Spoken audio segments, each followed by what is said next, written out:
Suhas murder case, Suhas Shetty murder ಕೇಸಲ್ಲಿ ಇದು ರಿವೆಂಜ್ಗಾಗಿ ಮಾಡಿದ್ದ ಅಥವಾ ಇದರ ಹಿನ್ನೆಲೆ ಬೇರೆ ಏನಾಗಿದೆ? ಅದೆಲ್ಲ ತನಿಖೆ ನಡೀತಾ ಇದೆ. ತನಿಖೆ ಈಗ ಅವರು 8 ಜನ ಇದ್ದಾರಲ್ಲ, ಸಿಕ್ಕಿದಾರಲ್ವ, ಅವ್ರ ಹೇಳಿಕೆಗಳು ಯಾವ ರೀತಿ ಬರುತ್ತೆ ನೋಡೋಣ. ಅವರು ಹೇಳ್ಬೋದು ನಾವೇ ಮಾಡಿದ್ದೀವಿ ಅಂತ ಹೇಳ್ಬೋದು, ಇಲ್ಲ ಇಂಥವ್ರು ಹೇಳಿ ಕಳಿಸಿದ್ರು ಅಂತ ಹೇಳ್ಬೋದು, ಅಥವಾ ಈ ರೀತಿ ದ್ವೇಷಕ್ಕೆ ಮಾಡಿದ್ದೀವಿ ಅಂತ ಹೇಳ್ಬೋದು, ಗೊತ್ತಿಲ್ಲ ನಮಗೆ. We don't know what is their statements. We are now working on that. Is it also linked with the Fazil case as apprehended? One. Number two, have there any connections with PFI also as alleged by the opposition? Nothing is known at this point of time. Everything will be known only after the proper investigation and final report.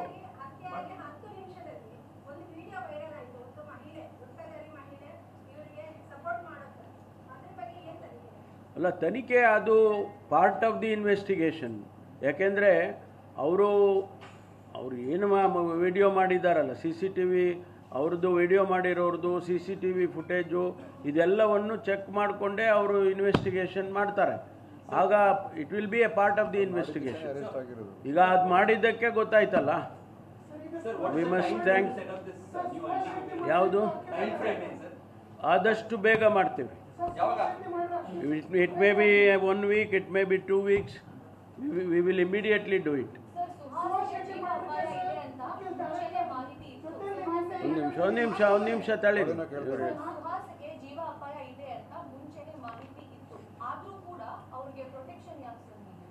ಇಲ್ಲ, ಯಾರು ಹೇಳಿದ್ರು ಇತ್ತು ಅಂತ?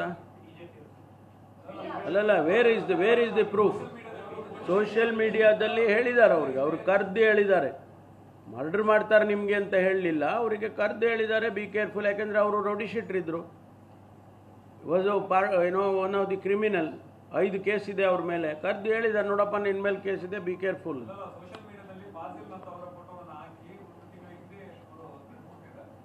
ಅದು part of the investigation ಮಾಡ್ತಾರೆ, ಅದ್ರ ಗೊತ್ತಾಗತ್ತೆ.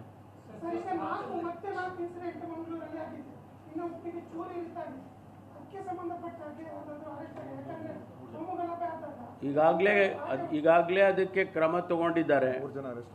3 ಜನರನ್ನ ಅರೆಸ್ಟ್ ಮಾಡಿದ್ದಾರೆ. ನೀವು ನೆನ್ನೆದು ಹೇಳ್ತಾ ಇದ್ದೀರಲ್ವಾ? ಅದಕ್ಕೆ 3 ಜನರ ಅರೆಸ್ಟ್ ಆಗಿದ್ದಾರೆ. ಆಮೇಲೆ ಇದು ಈಗ ಮಾಬ್ ಲಿಂಚಿಂಗ್ ಇದರಲ್ಲಿ ಈಗ ರಮನಾಥ್ ರೈ ಅವ್ರು ಹೇಳಿದ್ರು ಇದರಲ್ಲಿ SIT ಆಗಬೇಕು. ಆಮೇಲೆ ಇದು ಅವರು ಪ್ರೆಸ್ ಮೀಟ್ ಅಲ್ಲಿ ಹೇಳಿದ್ದಾರೆ, ಅಂದ್ರೆ ಇದು ರಿವೆಂಜ್ ಕಿಲ್ಲಿಂಗ್ ಗೆ ಲೀಡ್ ಮಾಡುತ್ತೆ ಅಂತ ಹೇಳಿ ನಾವು ಹೇಳಿದೀವಿ, ಸರ್ಕಾರಕ್ಕೆ ಮನವರಿಕೆ ಮಾಡ್ತೀವಿ ಅಂತ. ಅದ್ರ ಬಗ್ಗೆ ಏನಾದ್ರು ಯೋಚನೆ ಮಾಡಿ SIT ಅಥವಾ ಇದನ್ನ CID ಪ್ರೋಬ್ ಏನಾದ್ರು ಇದರಲ್ಲಿ ಮಾಬ್ ಲಿಂಚಿಂಗ್ ಕೇಸ್ ನಲ್ಲಿ ನಾನು ಅವರ ಮನವಿಯನ್ನು ಪರಿಗಣಿಸಿದ್ದೇನೆ. ಇಲ್ಲ, ನಾವು ಕೇಳ್ಕೊಂಡಿದ್ದೀವಿ. ನಾವು ಅವ್ರು ಹೇಳಿದ್ದು ಕೇಳ್ಕೊಂಡಿದ್ದೀವಿ. ನಾವೇನು ಅದಕ್ಕೆ ಮಾಡಬೇಕು ಅಂತ ಹೇಳಿ ಅದಕ್ಕಾಗಿ ಇದನ್ನೆಲ್ಲ ಮಾಡ್ತಾ ಇರೋದು. ನಾನು ಹೇಳಿದ್ನಲ್ರಿ, ಈಗ ನಮಗೆ ಒಂದು ಟಾಸ್ಕ್ ಫೋರ್ಸನ್ನೇ ಮಾಡ್ತಾ ಇದ್ದೀವಿ. ಇದೆಲ್ಲ ಅದಕ್ಕೆ ಸಂಬಂಧಪಟ್ಟಾಗುತ್ತೆ.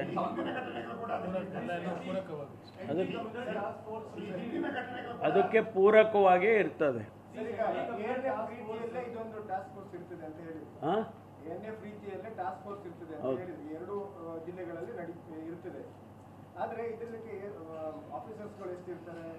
ಅದೆಲ್ಲ ಡೀಟೇಲ್ಸ್ ಆಮೇಲೆ ಕೊಡ್ತೀವಿ ರೀ. IG will be IG and above. IG and above will be the head of this task force.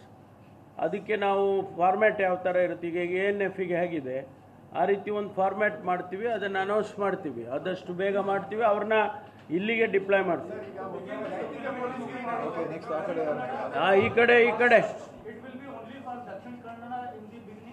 I said that two districts, Dakshina Kannada, Udupi. And led by some DCP level officers. Okay. ಹೇಳ್ತಾ ಇದ್ದೀನಲ್ಲಪ್ಪ ಇಂಗ್ಲೀಷಾಗ. ನಂಗೆ English ಬರೋ ಇಂಗ್ಲೀಷ್ನೇ ನೀನು ಇದು ಮಾಡ್ತೀಯಲ್ಲ.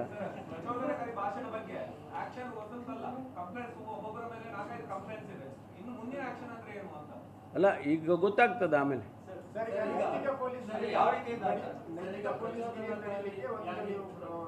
ಮಾಡಿದ್ರಿ last time ಅದು ಅಷ್ಟು effective ಆಗಿ ಕೆಲಸ ಮಾಡಿಲ್ಲ.